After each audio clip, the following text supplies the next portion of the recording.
아버지 하나님, 오늘 밤도 겸손한 마음으로 주 앞에 무릎을 꿇습니다.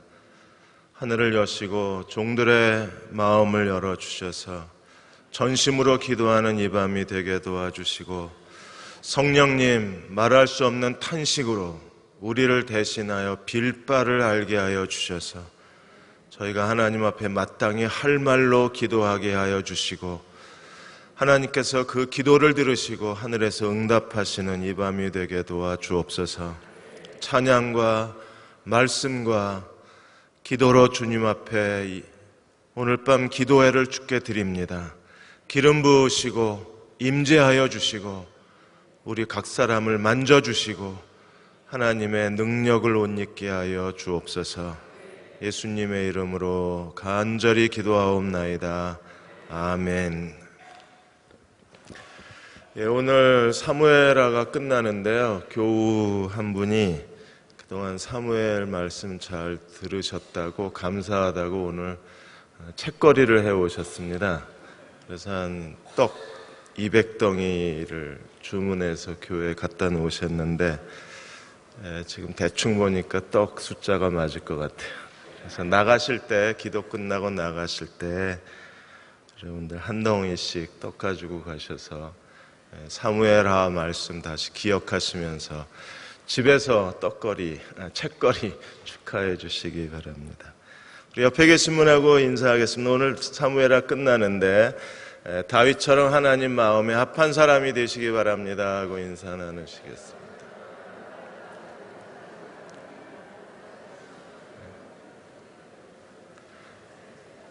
오늘 사무엘하 24장, 지금이 소리 좋아요.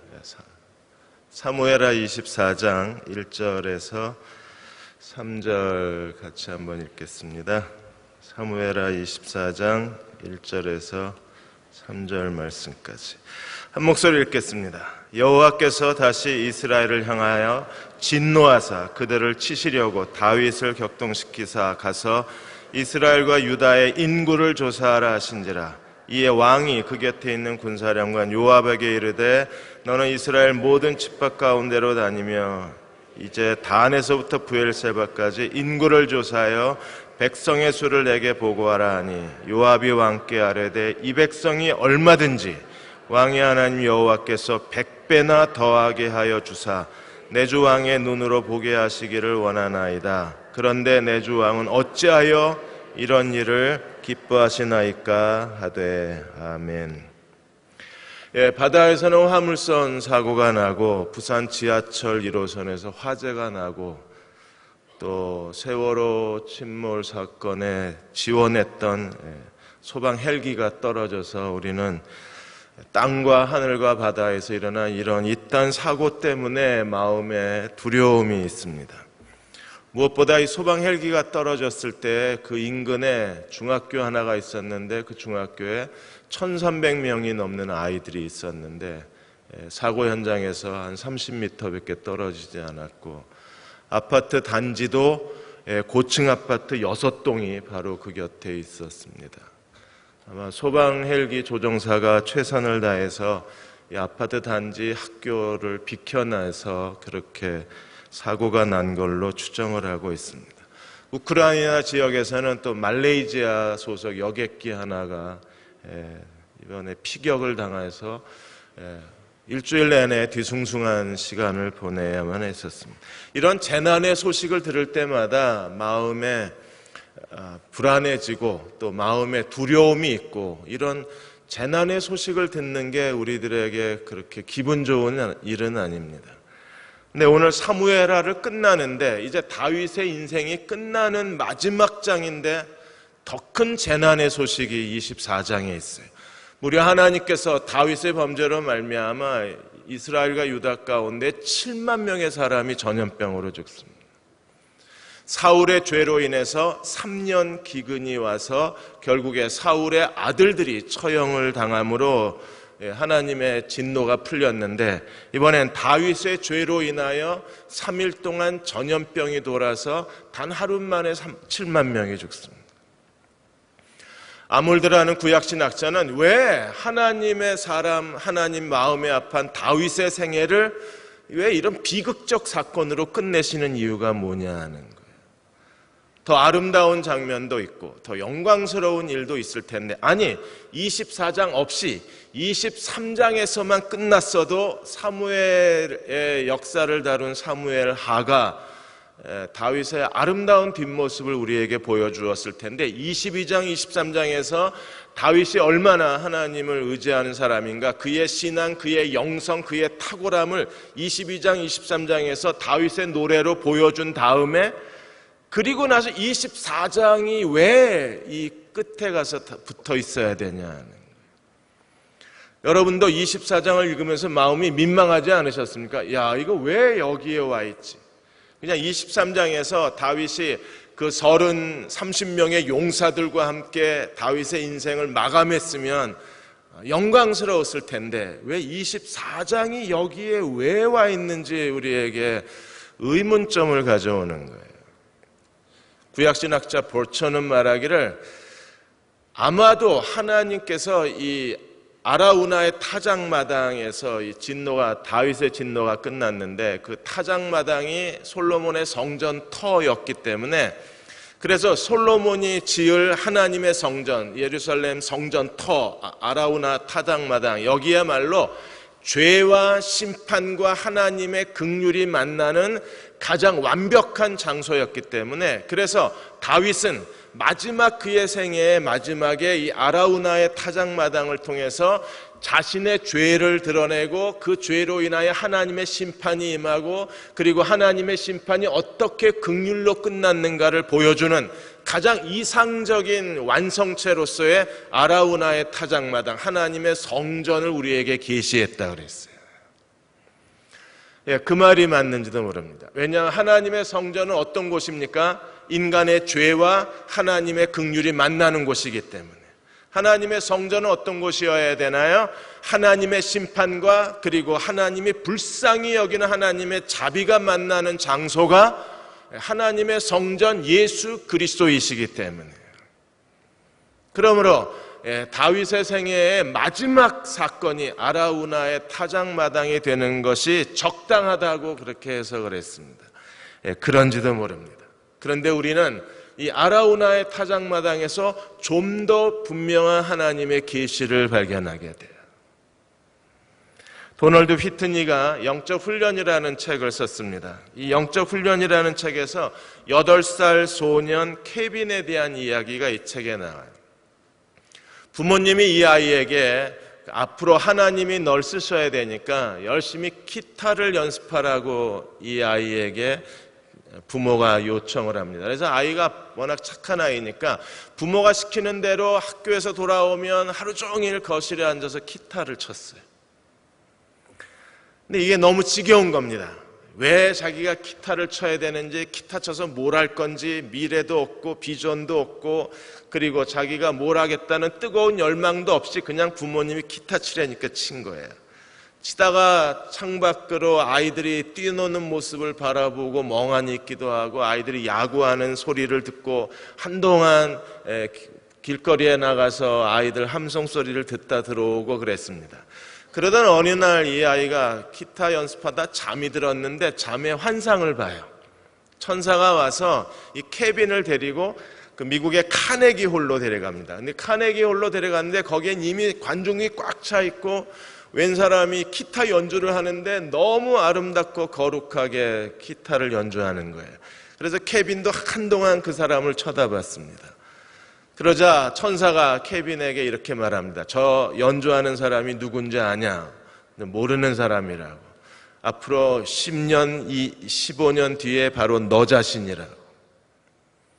하나님은 네가 앞으로 이 카네기 홀에서 연주하게 될 계획을 네게 갖고 있는데, 그 하나님의 계획이 이루어지느냐 이루어지지 못하느냐는 오늘 네가 연습하느냐 안 하느냐에 달려있다.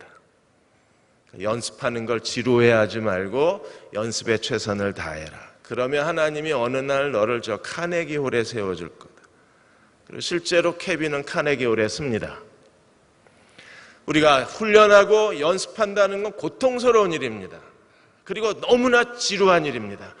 하나님께 우리의 죄에 대하여 징계를 받고 우리의 죄 때문에 심판을 받고 우리의 죄 때문에 불행을 겪는 것 너무나 숨막히는 일입니다. 그러나 그런 심판과 하나님의 징계와 하나님의 훈련과 하나님의 연단은 지루한 시간으로 끝나는 것이 아니라 그것이 내 인생에 새로운 하나님의 기회를 만들어내고 있는 거예요. 어떤 일들이 일어났는가를 우리가 살펴보겠습니다. 먼저 24장 1절에서 9절까지 다윗의 인구조사의 죄가 나와요. 24장 1절은 이해가 안 됩니다. 왜냐하면 여호와께서 다시 이스라엘을 향하여 진노하사, 지금은 누구에게 진노하셨어요? 이스라엘. 이스라엘이 죄를 지어서 이스라엘에 대해서 진노를 하셨는데 그들을 치시려고, 그들이 누굽니까? 이스라엘 백성들. 이스라엘을 치시려고 하나님이 하신 방법이 뭐예요? 다윗을 격동시키사 가서 이스라엘과 유다 인구를 조사하라 하신지라. 그러므로 다윗이 인구조사하게 된 직접적 원인은 무엇 때문입니까? 하나님이 격동을 시켰다는 거예요. 여러분, 이 말이 사실입니까? 하나님이 이스라엘의 죄에 대하여 이스라엘 백성을 징계하시려고 다윗을 격동시키셔서 하나님이 다윗을 시키시기를, 부추시기를 인구조사해라 제발. 네가 인구조사해야 내가 너의 죄를 묻고 네 죄를 진노해서 내가 내 백성, 죄 지은 내 백성을 심판하겠다는 거예요. 그래서 하나님이 하기 싫은 다윗을 격동시키고 그럴 마음이 없는 다윗을 계속 하나님의 꿈에 나타나셔서 인구조사해라. 밥을 먹는데도 천사가 와서 환상 중에 인구조사해라. 신문을 보는데도 하나님이 옆에 오셔가지고 다윗아 인구조사해라. 9시 뉴스 보고 있는데도 하나님께서 천사를 통해서 현몽하시기를 인구조사 좀 하렴 이랬단 소리예요 지금. 그러면 하나님이 어떤 분이십니까? 하나님이 악의 선동가가 되시는 거예요. 자기 백성을 징계하시려고. 그래서 하기 싫은 다윗을 억지로 하나님께서 몰아넣으셔서 다윗을 계시하시고 깨닫게 하시고 명령하시고 억압하셔서 다윗으로 하여금 인구조사를 하게 만들었다는 거예요. 맞는 얘기입니까? 그래, 역대상 21장 1절에 보시면 다윗이 인구조사하게 된 이유가 어디 있어요? 사탄이 격동을 시켰다 이랬습니다. 그게 맞는 얘기입니다. 사탄이 다윗을 유혹했습니다. 사탄이 다윗을 격동을 했습니다. 그리고 다윗을 부추긴 것은 사탄이에요. 그로 인하여 사탄이 다윗으로 하여금 인구조사를 하게 만들고 다윗이 인구조사를 행하게 됩니다. 그래서 24장 2절에 이에 왕이 그 곁에 있는 군사령관 요압에게 이르되 너는 이스라엘 모든 집밖 가운데로 두루다니며 단에서 브엘셀바까지 인구조사를 하라. 재촉을 합니다. 요압에게. 그러자 요압이 뭐라 그랬어요? 하나님이 얼마든지 이 백성의 숫자를 100배나 많게 해주실 수 있고 100배나 지금 이 백성의 숫자만 가지고도 100배나 되는 승리, 100배나 되는 축복, 100배나 되는 하나님의 능력을 보여주실 수 있는데 왜 인구조사를 하려고 하십니까? 요압이 거절을 합니다. 왜 그래요? 인구조사하는 이유가 어디 있습니까? 백성들이 왕이 인구조사하게 되는 가장 직접적 원인은 어디 있어요? 자기가 얼마나 위대한 왕인가 대단한 왕인가 왕이 스스로 자기를 평가하는 게 인구조사예요.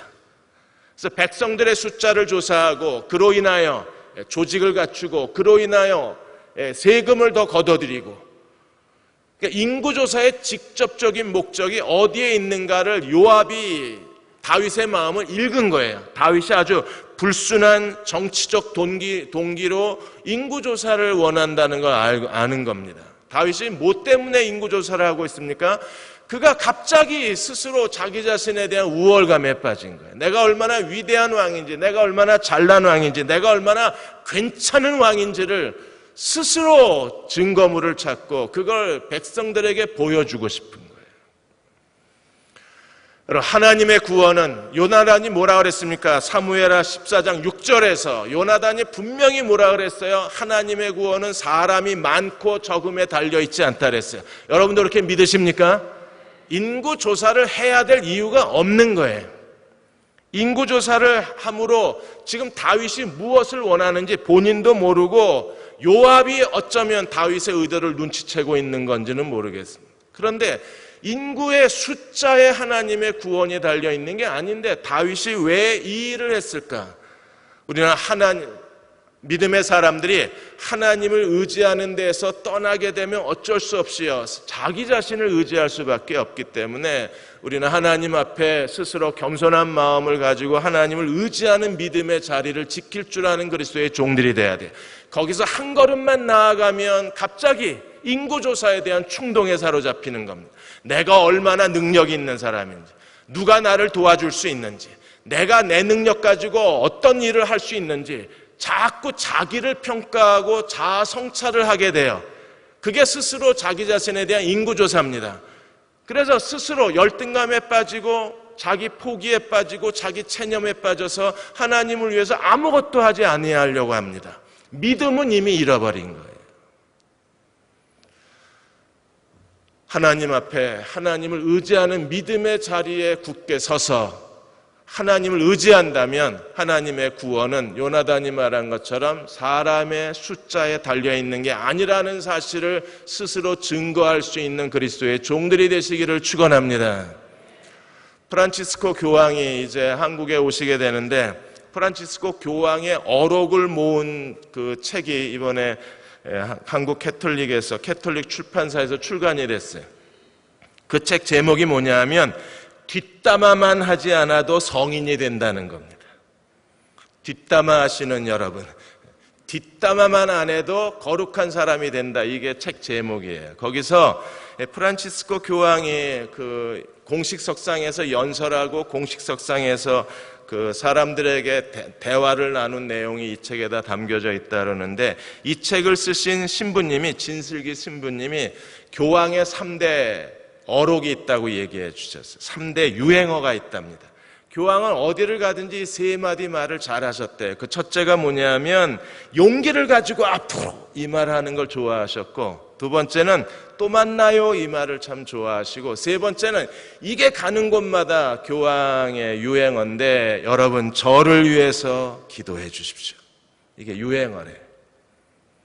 오늘 밤도 여러분을 위해서 기도해 드릴 겁니다. 우리 목사님과 장로님이 여러분을 위해서 기도해 드릴 거예요. 저도 여러분을 위해서 중보 기도할 겁니다. 나를 위해서 기도해 주십시오. 누가 이런 말을 할 수 있어? 이런 유행어를 할 수 있습니까? 하나님을 의지하는 사람만이 할 수 있는 말이 나를 위해서 기도해 주십시오. 두 번째로 우리는 10절에서 17절까지 보시면 이 인구조사 때문에 하나님의 심판이 임하게 돼요. 그래서 10절에 보시면 요압이 와서 돌아와서 보고했는데 거의 10개월, 9개월 20일 동안 단에서 브엘셀바까지 인구조사에서 얻은 숫자가 뭐냐 하면 이스라엘 칼을 빼는 자가 80만, 유다의 칼을 빼는 자가 50만, 이래서 칼을 빼는 20세 이상의 남자가 모두 130만으로 보고를 합니다.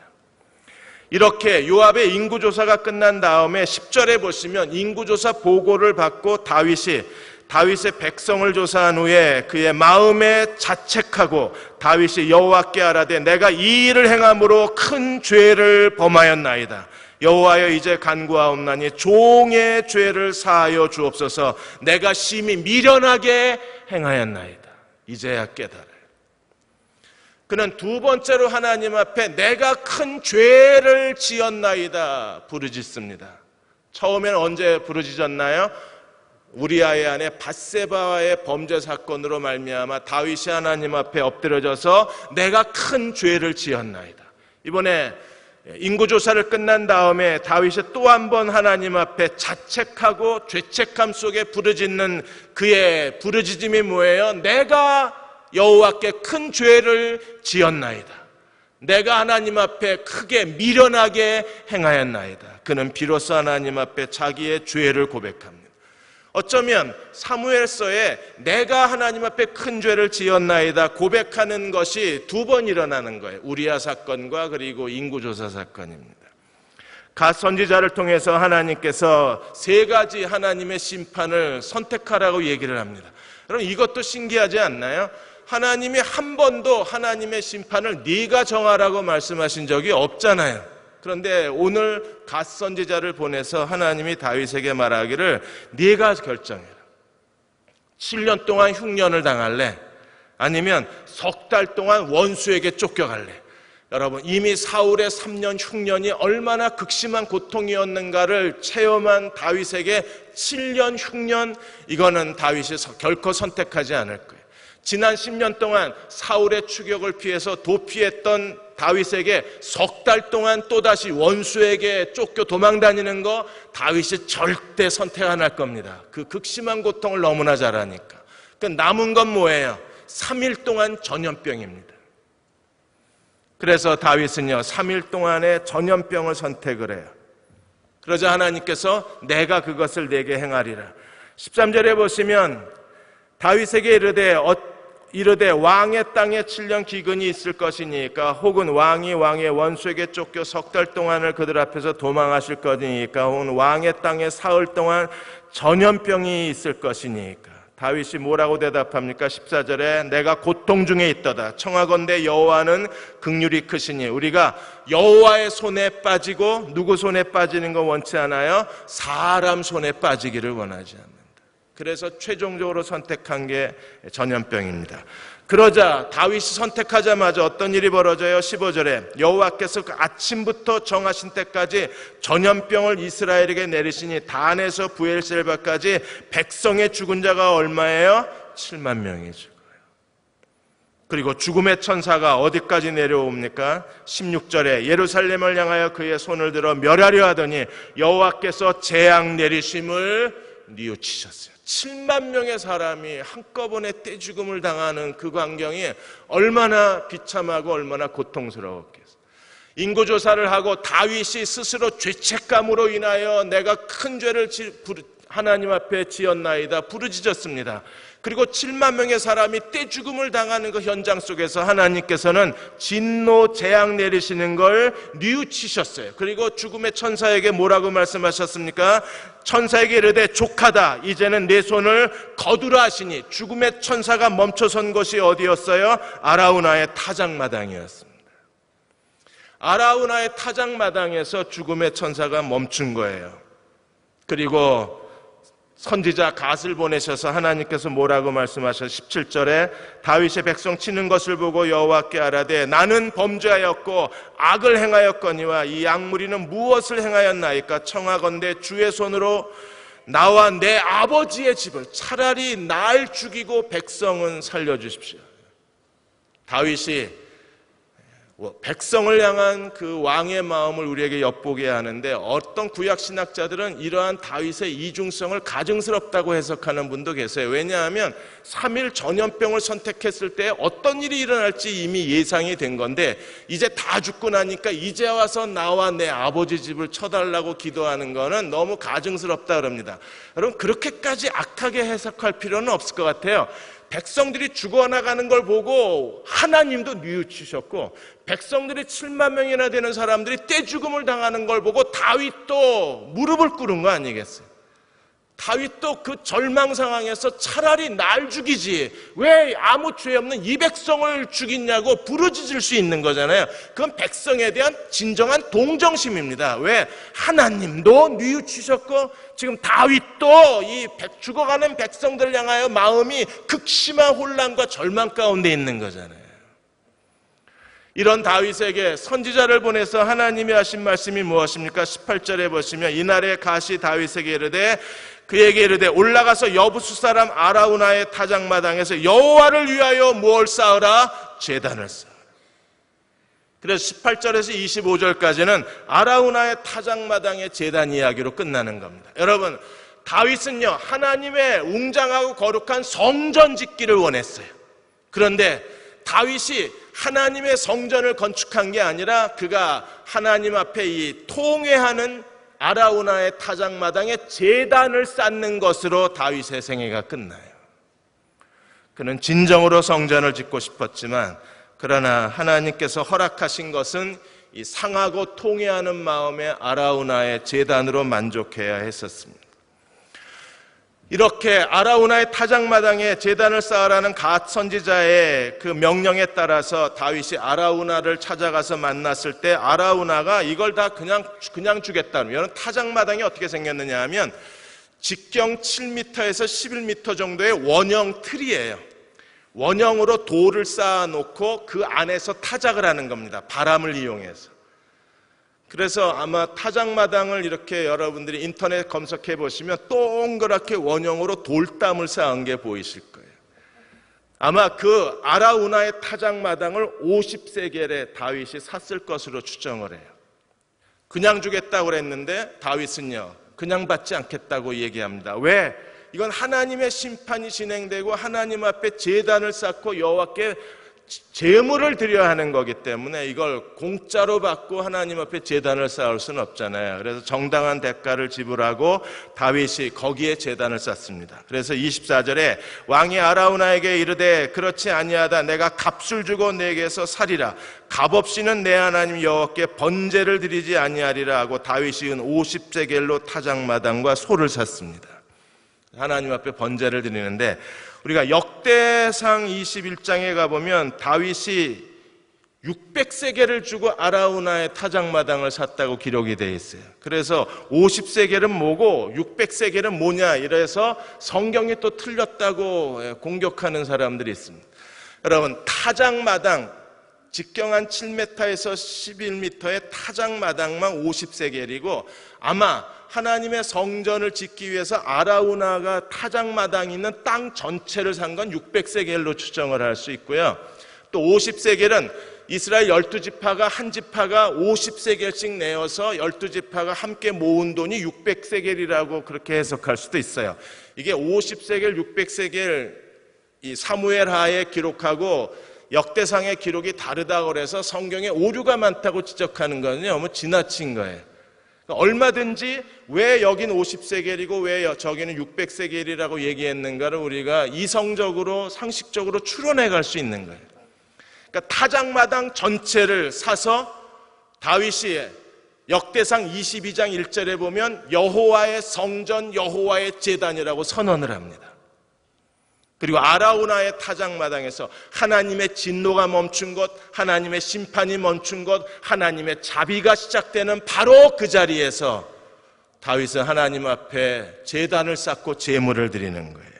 그래서 25절에 그곳에서 여호와를 위하여 제단을 쌓고 번제하고 화목제를 드렸더니 이에 여호와께서 그 땅을 위한 기도를 들으심에 이스라엘에게 내리는 재앙이 뭐했더라? 그쳤더라. 그래서 제단이 있고 번제와 화목제가 있고 기도가 있고 그러자 재앙이 멈추고 바로 그 자리가 솔로몬이 하나님의 성전을 짓는 성전터가 되는 거예요. 이제 눈에 보이십니까?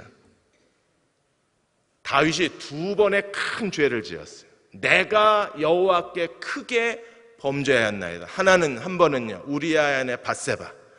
여러분, 이 밧세바의 범죄 때문에 다윗은 하나님의 심판을 무섭게 받았습니다.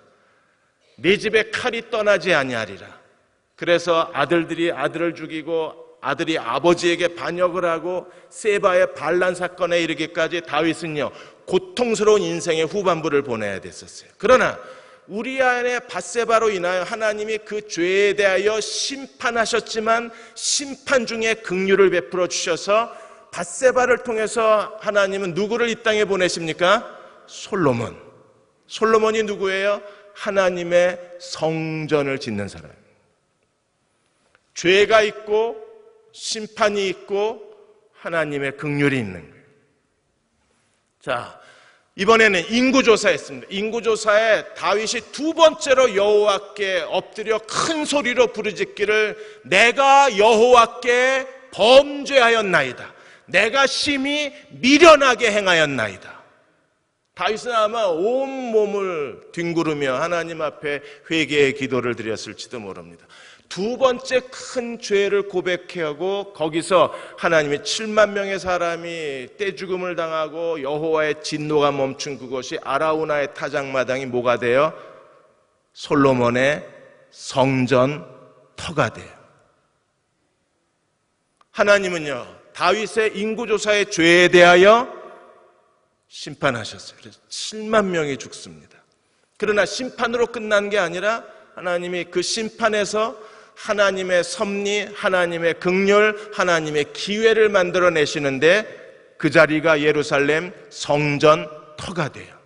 그러니까 첫 번째 다윗의 큰 죄로 인하여 솔로몬이 태어나고, 두 번째 다윗의 큰 죄로 인하여 하나님의 징계와 심판이 끝난 다음에 예루살렘 성전 터가 만들어지고, 24장이 그래서 중요한 거예요. 24장에서 다윗은요, 이제 예루살렘 성전 건축에 필요한 모든 준비가 끝나요. 그동안에 전쟁을 통해서 가는 곳마다 하나님이 전쟁을 이기게 하심으로 다윗이 어떻게 했습니까? 거기에 금은 동처를 여호와의 곳간에 드렸어요. 다윗은 평생에 걸쳐서 하나님의 성전 건축에 필요한 모든 물품을 여호와의 곳간에 채웠어요. 이제 누구든지 하나님의 성전을 지으려고만 하면, 하나님의 성전을 지으라고 허락하기만 하면 필요한 모든 물자와 자원이 창고에 가득해요. 그리고 하나님께서 다윗의 뒤를 이어서 이스라엘 왕위에 오를 뿐 아니라 여호와의 거룩한 성전을 지을 가장 지혜로운 왕을 다윗의 범죄의 자리에서 하나님께서 꺼내시는 거예요. 진노 중에도 뭘 잊지 않으세요? 긍휼을 잊죠. 그리고 또 한 번의 다윗의 정말 미련하게 행한 거잖아요. 이보다 더 미련한 짓이 없어요. 다윗이 어떻게 이런 일을 할 수 있는가? 우리는 고통스럽게 다윗을 쳐다봐야 돼요. 정말 이해가 안 되는 겁니다. 모세도 인구조사를 했습니다. 2번이나 그것도. 그래서 민수가 뭐예요? 민수기, 옆집 아가씨 이름이 아니라 민수기가 뭡니까? 백성의 숫자를 세었다 그래서 민수기예요. 넘버스입니다. 2번이나 셌어요. 그런데 모세는요, 2번이나 인구조사를 했는데 하나님의 저주를 안 받았습니다. 왜요? 하나님의 명령하신 거였고, 또 하나님께서 출애굽기의 율법에 의하면 인구조사를 할 때 반드시 행해야 할 가장 중요한 하나님의 언약이 있는데, 그게 뭡니까? 인구조사를 하면 각 20세 이상의 모든 사람에 대한 반세겔, 2분의 1세겔을 여호와의 성전세로 반드시 바쳐야 돼요. 인구조사는 성전세를 바치라는 명령과 같이 준행이 돼야 돼요. 근데 지금 다윗은요, 인구조사를 하고도 성전세를 바치지 않았어요. 이건 여호와의 율법을 어긴 겁니다. 만일에 다윗이 성전세를 바쳤다면 과연 어떻게 됐을까? 그건 우리도 잘 몰라요. 근데 중요한 거는 하나님이 인구조사 때 반드시 하라고 지시한 성전세를 다윗이 바치지 않았다는 데 있어요. 그러면 다윗의 인구조사가 그게 얼마나 미련한 짓인지, 다윗처럼 율법에 정통하고, 다윗은 하나님 말씀을 누구보다도 잘 알았잖아요. 고난 중에 여호와의 말씀이 내게 기쁨이 되지 않았으면 내가 고난 중에 마치 연기 속에 가죽병처럼 되었을 거라고, 그는 진정으로 율법의 아들이었고 율법의 사람이었던 사람이 다윗이었습니다. 그런 다윗이 이런 엄청난 실수를 한다는 게 우리를 당황스럽게 만드는 거예요. 율법의 사람이 어떻게 율법을 벗어나서 인구조사를 하면서 하나님의 율법이 명령한 것을 행하지 않는가? 그래서 출애굽기에 뭐라고 그랬습니까? 인구조사를 할 때 반드시 반세겔 성전세를 바쳐라. 그렇지 않으면 하나님이 온역으로 치신다 그랬어요.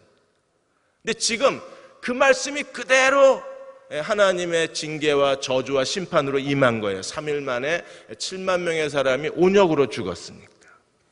그런데 그 가운데에서 하나님께서 새로운 다윗의 인생을 만들어 가시는 게 놀라운 겁니다. 사랑하는 여러분, 하나님 마음에 합한 사람으로 살아야 되는 이유가 여기에 있어요.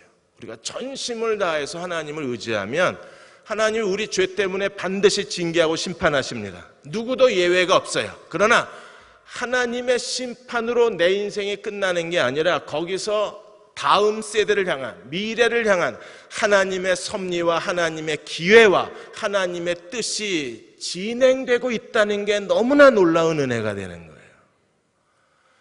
다윗이 한번 하나님의 징계로 휘청거릴 때마다 다윗의 인생이 부끄럽게 소멸되어져 가고 무기력하게 가라앉아 버린 게 아니라, 다윗은 정말 무기력하게 가라앉았어요. 그의 인생은 무기력하게 가라앉았지만 그 무기력하게 가라앉은 데에서 새로운 싹이 돋아나는 거예요. 그 싹이 뭐예요? 다윗이 평생 일생에 사모했던 거, 여호와의 성전을 짓는 거에 대한 싹이 돋아나요. 첫 번째 싹은 누구요? 솔로몬. 두 번째 싹은 누구요? 아라우나의 타작마당. 땅이 있어야 건물을 짓죠. 그러니까 하나님이 지정하신 땅이어야 되죠. 근데 이 아라우나의 타작마당이, 우리가 역대상 22장에 보시면 이 아라우나의 타작마당이 어떤 장소였었어요? 모리아산. 아브라함이 자기 아들 이삭을 제물로 바쳤던 예루살렘 모리아산이 바로 아라우나의 타작마당이라고 증언하고 있는 거예요. 역대하 3장 1절에. 그러니까 하나님께서 이 다윗의 인구조사의 죄, 그리고 하나님의 저주와 심판, 그리고 죽음의 천사가 멈춰선 그곳이 아브라함이 아들을 제물로 바쳤던 모리아산이고, 그곳이 예루살렘이고, 그것이 하나님의 성전터라는 거예요. 그러니까 진노 가운데서도 여전히 우리를 사랑하신 그분의 은혜가 멈추지 않고 있다는 게 우리를 더 하나님을 경외하게 만들고 하나님 앞에 겸손하게 만드는 거예요. 하나님 마음에 합한 사람으로 사십시오. 그렇게 되면 하나님이 저주하시고 우리를 징계하시고 우리를 연단하시고 우리를 고통스럽게 하시고 우리를 불행하게 만드셔도 내 인생이 불행으로 끝나는 게 아니라 거기서 하나님의 다음 단계의 기회가 시작이 되는 거예요. 이번에 한국 갤럽이 월드컵이 끝나고 나서 한국 사람들에게 설문조사를 했습니다. 2006년에 독일 월드컵 때하고 2014년 브라질 월드컵 때를 비교를 했는데 2006년에도 16강 진출에 실패하고 2014년에도 16강 진출에 똑같이 실패했는데 이번 브라질 월드컵에 대해서 지난 한 달 동안 월드컵 때문에 행복했다고 대답한 사람이 23%예요. 그런데 2006년도에는요. 똑같이 16강에 못 들어갔는데 그때는 78%의 사람들이 월드컵 때문에 행복했다고 대답을 했습니다. 2014년 16강 진출하지 못한 실패는요, 한국 사람들에게 기억하기도 싫은 거예요. 그런데 2006년 독일 월드컵 때에 그 16강 진출하지 못했지만 사람들의 기억 속에는 그 실패가 행복한 기억으로 남아있어요. 그때 감독이 아드보카트 감독이었는데 이 아드보카트 감독이 얼마나 잘했느냐라고 대답했을 때 90%의 한국 사람이 아드보카트는 잘했다고 그랬어요. 16강 못 들어갔는데도. 이번에 왜 홍명보 감독은 왜 안 물어봤는지 갤럽이 물어보진 않았는데 똑같은 실패인데 어떤 실패는 기억하기조차 싫고 어떤 실패는 정말 행복한 기억으로 남아있는 거예요. 사랑하는 여러분, 어떤 실패, 어떤 인생의 불행, 어떤 인생의 고통, 어떤 인생의 아픔이 있다고 해도 불행하다고 생각하지 마십시오. 왜요? 하나님은 내가 서 있는 그 어두운 자리, 그 불행한 자리, 거기서 하나님께서는요, 다윗에게 첫 번째 죄악에서 솔로몬을 꺼내시고 두 번째 다윗의 죄와 심판의 자리에서 아라우나의 타작마당에서 하나님의 성전 터를 꺼내신 것처럼 그래서 다윗을 또다시 영화롭게 하시는 거예요. 다윗의 인생은 정말 부끄럽게 끝나는 듯이 보였습니다. 그런데 하나님은 그의 부끄러움을 부끄러움으로 내버려 두지 아니하시고 나중에 솔로몬을 통한 영광으로 덮어내시는 거예요. 인도의 선교사 메리 리드라는 선교사가 있습니다. 윌리엄 버클레이가 그의 그리스도인의 365일이라는 책에서 이 메리 리드 선교사에 대한 이야기를 했는데 인도에서 나병 환자 수용소에서 나병 환자들을 복음을 전하고 그들을 대상으로 사역을 했는데 나병 환자들이 거절하고 받아들이질 않습니다. 그래서 사역이 실패를 해요. 그래서 너무나 고통스럽게 자기 부르심에 대해서 다시 확인하고 그래도 하나님이 자기를 이 나병 환자들에게 보내셨다는 확신은 있는데 나병 환자들이 거부를 하니까 그러던 가운데 갑자기 몸에 이상이 생겨서 선교사들을 돌봐주는 선교사 병원에, 인도 도시에, 대도시에 있는 선교사 병원에 가서 검진을 했는데 이 병원에서 원인을 못 찾아요. 선교 본부가 그녀를 미국으로 다시 송환을 합니다. 그래서 미국에 가서 이제 좀 쉬고 종합검진을 받는데 종합검진 받자마자 드러난 병명이 나병이었어요. 그녀의 몸에 이미 나병의 그 바이러스가 이미 퍼지고 그 일부가 이후에 몸의 증상으로 나타나기 시작한 거예요. 그래서 의사가 너무나 힘들게 이걸 어떻게 해야 되나 본부 그 임원들하고 몇 차례 회의를 거쳐서 그래도 본인에게 얘기해 줘야 된다. 그래서 의사가 용기를 내고 이 메리 리드 선교사에게 당신 몸에 나병 바이러스가 있다고, 그리고 이미 몸에 그 나병 증상들이 나타나기 시작했다. 너무나 조심스럽게 얘기를 하는데 메리 리드 선교사는 거기서 할렐루야 이러고 소리를 질렀어요. 이제 누구에게 갈 수 있어요? 나 환자들에게. 너무나 기뻐했습니다. 의사가 놀랐어요. 오히려 그녀는 진심으로 기뻐했어요. 그들과 똑같은 사람이 되어서 그들 곁에 가서 남은 생애를 그들 곁에서 보낼 수 있다는 게 그녀는 너무나 기뻤던 거예요. 윌리엄 버클레이 목사님이 그의 저서에서 이 메리 리드 선교사의 이야기를 하면서 불행으로 생각하지 마라. 그건 그리스도인이 아니라 그랬어요. 하나님은 우리의 불행과 우리의 고통 속에서 기회를 찾아내시는 분이시기 때문에 불행하고 그리고 내게 불운한 일이라고 생각하는 환경 속에서 자기 스스로에 대하여 재앙으로 받아들이는 사람은 믿음이 뭔지 모르는 사람이라. 오히려 하나님께서 우리에게 재앙을 주셔도 그 재앙을 하나님의 재앙으로 기쁨으로 받아들이면 하나님의 심판이 끝남과 동시에 재앙은 더 이상 재앙이 아니라 내 인생에 하나님의 새로운 기회로 도전될 것이라. 여러분, 이 믿음 가지고 하나님께 쓰임받은 사람이 많이 있어요. 우리 대흥교회도 힘든 시간을 거쳐야 했었습니다. 그리고 하나님이 어느 날 아라우나의 타작마당에 하나님의 천사가 멈추어 섰어요. 그리고 우리는 그 아라우나의 타작마당에 하나님의 대흥교회 안에 하나님의 새로운 성전을 지으실 거라는 기대감을 갖고 있습니다. 그러니까 어떤 성전을 지어갈지, 그리고 우리가 어떤 성전을 하나님이 우리에게 선물로 주실지, 하나님께서 우리에게 우리가 그 고통의 시간을 보낸 그 자리에서 우리는 기대하고 기다려야 합니다. 반드시 거기에 뭐가 있어요? 아라우나의 타작마당이 준비되어져 있기 때문에. 여러분의 개인의 인생 속에서도 끝까지 믿음으로 인내하고 여기까지 오신 여러분, 분명히 하나님이 여러분의 그 자리에서 현대판 아라우나 타작마당의 섭리를 시작해 주실 거예요. 대흥교회도 지금 오늘 이 시간에 우리만을 향한, 우리에게만 주실 수 있는 우리만의 아라우나의 타작마당의 역사가 시작이 돼요. 그리고 여러분의 자녀들도 비틀거리고 방황할 수 있습니다. 괜찮습니다.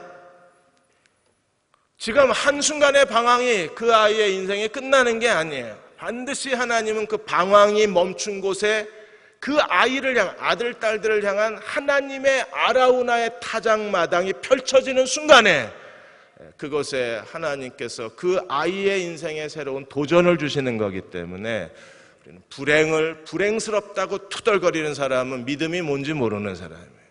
불행에도 불구하고 하나님을 온 마음을 다해서 바라볼 줄 알고 프란치스코 교황처럼 나를 위해서 기도해 주십시오라고 요청하면 하나님께서 그곳에 새로운 우리의 인생을 향한 하나님의 계획의 첫걸음이 내디뎌집니다. 다윗의 두 번의 범죄 무섭습니다. 끔찍했습니다. 정말 하나님이 잔인하게 심판하셨습니다. 더 이상 그 이상의 극도의 비참함이 없을 정도로 하나님이 철저하게 다윗의 죄를 보응하셨습니다.